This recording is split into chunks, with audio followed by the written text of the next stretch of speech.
on Sligo in the FAI Harp Lager Cup quarter-final.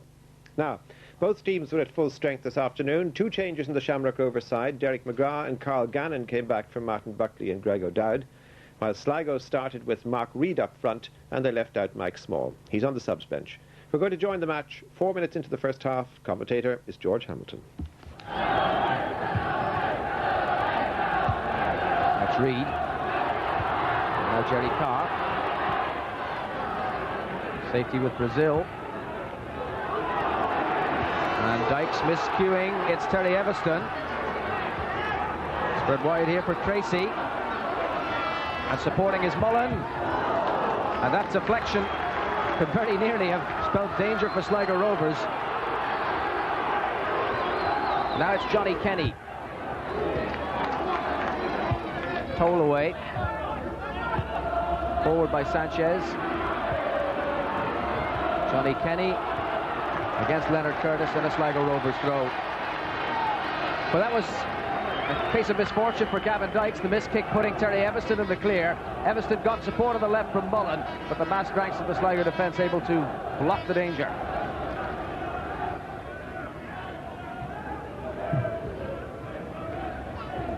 McGrath. Kelly again. Oh, in goes Tracy.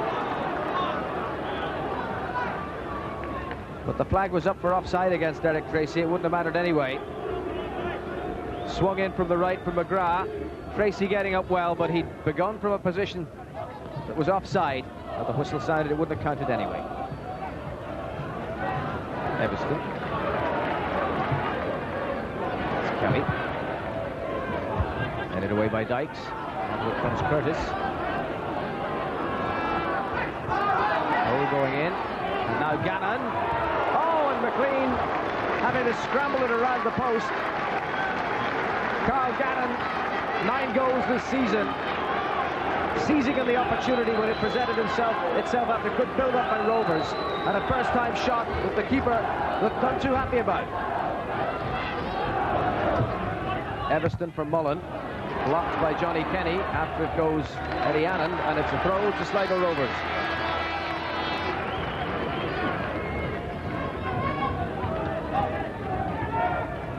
Anand.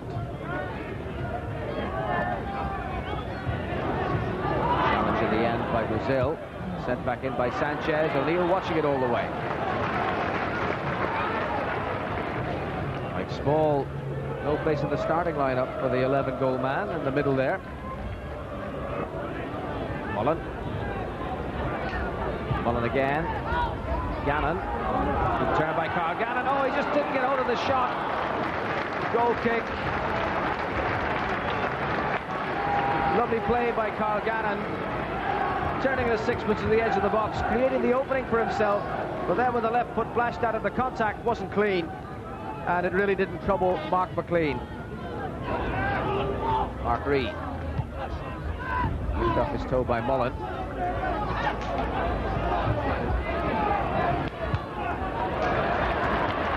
Made wide by Hasty for Brumpton. Oh, right across the face of Alan O'Neill's goal.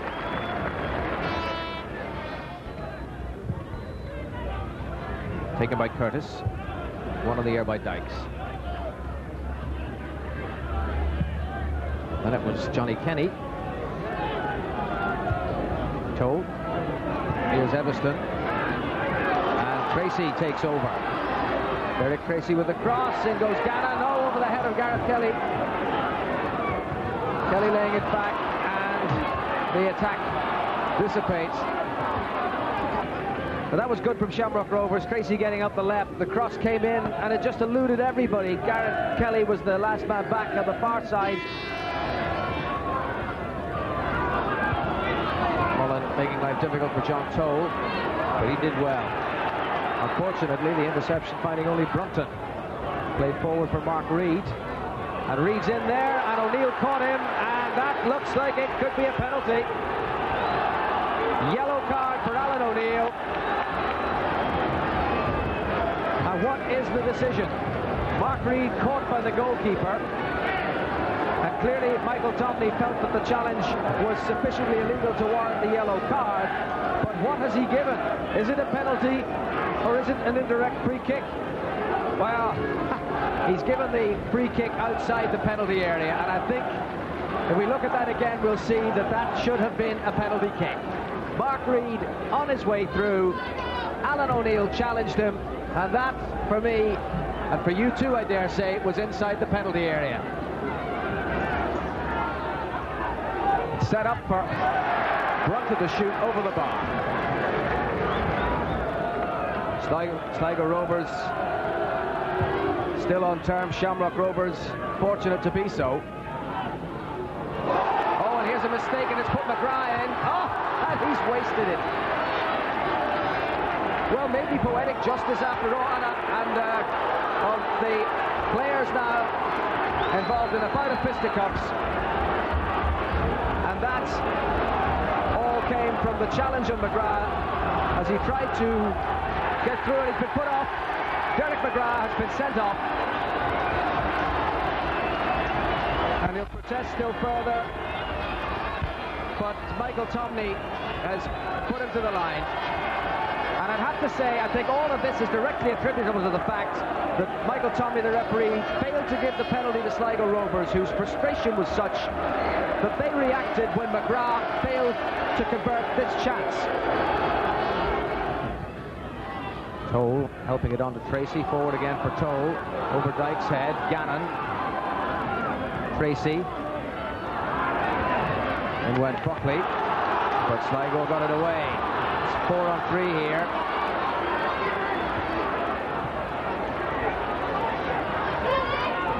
Curtis defending, curled in towards Reid. Oh, and brilliantly saved by O'Neill. The effort was from Eddie Annand, but it was brilliantly saved by Alan O'Neill. 4-on-3, sweeping up the right, Sligo Rovers. Will Hasty setting it up.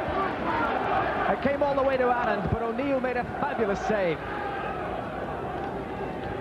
Well, I've seen goalkeepers sent off for less than that. I mean, I think he himself must think he's lucky to stay on. I mean, my interpretation was he came outside the box. Well, the referee's interpretation was he came outside the box and punched the player. My interpretation was he handled the ball outside the box, and therefore he should have gone off. He gave a free kick outside the box and booked him. I mean, it seemed a strange decision to me. And unfortunately, I think it led to the decision at the other end when there was a little claim for a penalty and the players got a little bit heated within a minute of it, you know?